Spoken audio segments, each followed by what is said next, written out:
लेकिन उस दिन जंगल में राजा ने पंजरुली देव वाले उस पत्थर को अपने साथ ले जाने की इच्छा प्रकट की। ठीक उसी समय पंजरुली देव एक गांव वाले के अंदर आते हैं और राजा से सवाल करते हैं कि अगर तुम ये सारी जमीन गांव वालों के नाम कर दो तो मैं तुम्हारे साथ चलने के लिए तैयार हूँ। ठीक इसी समय राजा को चेतावनी देते हुए पंजरुली देव उसे कहते हैं, लेकिन एक बात याद रखना कि अगर भविष्य में भी तुम या तुम्हारे परिवार में से किसी ने भी गांव वालों को कोई नुकसान पहुंचाने की कोशिश भी की तो मैं तो शायद फिर भी तुम्हें माफ कर दूं, लेकिन गुलिगा तुम्हें बहुत कड़ी सजा देगा।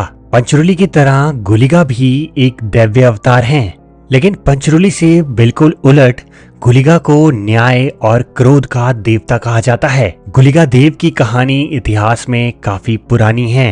कहा जाता है कि गुलिगा देव का जन्म एक पत्थर में से हुआ था। ये पत्थर पार्वती माता को एक राख के ढेर से मिला।